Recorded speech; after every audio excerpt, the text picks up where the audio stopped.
नमस्कार, मैं प्रिया राज। आप देख रहे हैं आर्यव्रत टाइम्स। आपको बता दें कि बिहार चुनाव पर अब कांग्रेस नेताओं के बयान आने शुरू हो चुके हैं और ऐसे में सबसे बड़ा इस चर्चे में कोई फंस रहा है तो वो है केंद्रीय मंत्री चिराग पासवान। जी हां, आपको बता दें इस साल होने वाले बिहार विधानसभा चुनाव में चिराग पासवान भी उतरेंगे।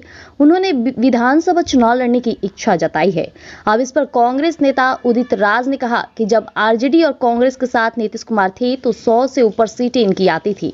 एक समय ऐसा भी था कि अकेले सरकार बनाने की स्थिति में हुआ करते थे और पिछली बार इनको काट छाट कर भारतीय जनता पार्टी ने बराबर कर दिया। अब चिराग पासवान को खड़ा कर दिया, खूब आलोचना कराई और कैडर को चिराग पासवान पार्टी से चुनाव लड़वा दिया था, लेकिन अब इनको समाप्त करने का भी बंदोबस्त कर दिया गया है।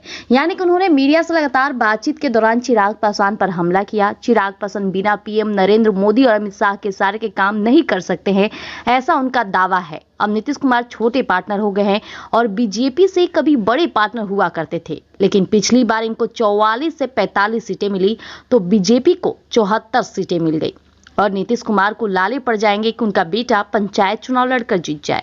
ऐसे में कांग्रेस नेता ने यह भी दावा किया कि इस बार उनको और नीचे ला देंगे, सीटें भले ही ज्यादा दे देंगे लेकिन बराबर दे देंगे, लेकिन हो सकता है कि 45 के नीचे 20-25 ला दे और बीजेपी अपना स्ट्राइक रेट 80 से 90% पहुंचाकर इनको घर पर बैठा दे।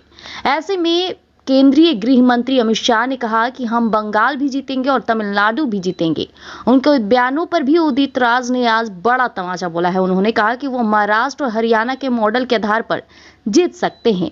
भारतीय जनता पार्टी ने लोकसभा चुनाव के बाद तय किया है कि चुनाव वो जीतेंगे ही जीतेंगे, हर चुनाव जीतेंगे। जो चुनाव नहीं जीतना चाहेंगे कि जिससे बहुत ज्यादा बदनामी हो, उस चुनाव को हारना स्वीकार करेंगे। सारा जीत का मैजिक उनके पास है, इलेक्शन कमीशन उनके पास, ईवीएम उनके पास और सारा कंट्रोल उनके पास में है। उन्होंने कहा कि राहुल गांधी ने जो सवाल पूछे हैं उसका कोई जवाब नहीं है। ऐसे में बिहार की राजनीति पर भी लगातार देखा जाए तो तमाम नेताओं की बातें आने शुरू हो चुके हैं, लेकिन इस बीच चर्चे का विषय बन रहे हैं चिराग पासवान। कहा यह भी जा रहा है कि चिराग पासवान नरेंद्र मोदी और अमित शाह के इशारे पर चलते हैं और कई बार ऐसा देखा भी गया है जहां चिराग पासवान अपनी पार्टी की तो बात करते ही हैं, लेकिन एनडीए में मजबूती के साथ साथ वो नरेंद्र मोदी की ही बातें किया करते हैं। जब भी बिहार आते हैं तो नरेंद्र मोदी का जिक्र करते हैं कि हमारे प्रधानमंत्री नरेंद्र मोदी ने बिहार को विकसित बनाने का संकल्प लिया है। ऐसे में चिराग पासवान तमाम ऐसे मुद्दों में फंसते नजर आते हैं और बार बार उन्हें ये कहा जाता है कि वो अपने विचारों से नहीं बल्कि मोदी और शाह के इशारों से चलते हैं।